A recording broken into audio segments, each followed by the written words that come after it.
Hello everyone, I'm Diane, and today I'll be discussing consent, voluntarism, and relationships. Consent and voluntarism are very important concepts when it comes to evaluating relationships or how we interact with other people. Both ideas are closely related and highlight the importance of people having free will. Maintaining the most freedom you can and impeding the least on the freedom of others is an admirable goal to have for a free and open society. But before such a society exists, people have to consent and volunteer to live in one. If you give consent, you are giving permission for something to happen, or you agree to do something. In order to properly give consent, you need to be of sound mind, so you need to be conscious and not under the influence of any mind-debilitating substance like alcohol. As a person, you should be given the option to consent to anything before it occurs to you. If you have not been given the option, then something has been forced upon you, and if it does harm, it is wrong and potentially a crime. Interactions with another person should always be consensual, and if you are uncertain how the other person feels about things, just ask. It is always better to confirm consent than to assume. Also, reconfirm consent during prolonged interactions. For example, if you're having a long emotional conversation, it's a good thing to check in with the other person to see if they're okay with continuing, because they might not be. And that gets us to a second very important point about consent. It can be revoked. You might be okay with something initially and change your mind. That's more than fine. Tell the other person involved, and, if they are a decent person, they will respect your decision and stop whatever it was they were doing. Never feel bad about revoking consent, since a core part of the concept is you willingly giving permission for things to continue. Expanding on this is voluntarism, which is the idea that free will is a fundamental factor for an individual, so all actions you perform should be with your consent. Applied to relationships, this implies that all relationships are voluntary, including ones with family. Once you become an adult, you are not bound to anyone and can choose to interact with people as you see fit. If you have a relationship with someone, it's because you have consented to it.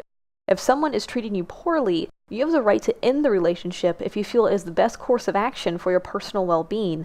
Granted, we may try to work things out more with family due to being directly related biologically and having a long-standing history. However, there's nothing wrong with ending a relationship with anyone who does not have your well-being in mind. But just as you can end a relationship with anyone at any time, so can anyone else end the relationship with you. Since majority of us rely on others to get through life, this is why it is important to be friendly and caring towards others. Don't inflict harm onto others, and live by a rule set that if everyone lived by, there would be a diverse, peaceful society. This is why many cultures have a do unto others as you want done unto you idea that is taught to help spread this notion. However, a better idea is to do unto others as they want done unto them, since you need to consider what they want. For this reason, and the fact that humans are a social species, is why both inflicting bodily harm and mental harm is considered a bad thing, with the exception of personal defense. Bodily harm could be defined as any action that activates a bodily defense system, such as feeling pain, creating extra antibodies, inflammation, etc. So, no striking people, no infecting them with diseases, or doing anything to someone that would inflict bodily harm without their consent. This is so ingrained into us that it'll seem strange to many that I'm taking the time to point this out.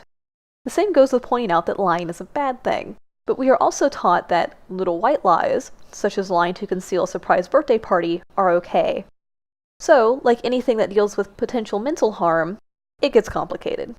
When you knowingly falsify information, or lie, whether it is a good or bad thing seems to rely on your intent. If you intend to do something good, but need to lie to conceal it for a short while, then it is largely considered okay to lie. However, if you intend to do harm, or harm comes from you lying, then it is a bad thing. Much of the harm done by lying isn't necessarily physical, but mental. When someone realizes you have lied to them, it can cause them a great deal of mental stress. It also damages your reputation or how you are perceived by others. And when it comes down to it, your trustworthiness is all you have, and to jeopardize that is a big deal. Think about it. Would you rather ship a package with a company who says they will get the package there in 2 days and has a history of doing so, or ship it with a company who also says they will get it there in 2 days but has a history of taking longer? Once again, this seems like an obvious simple concept, but some people still lie a lot, and that's not okay. Unless it's a little white lie, I and many people will never lie to someone because we value our reputation as trustworthy. So to recap, Consent is agreeing to participate in an activity and can be revoked at any time. Relationships are voluntary and should be treated as such, both in the way you treat others and what you expect from them. Actions that inflict non-consensual harm, both mental and physical, should be avoided in healthy relationships. Hopefully I've given you some more insight in how you can evaluate relationships both for the good and bad. Thank you for watching. I'm Diane, and I hope you have fulfilling discussions.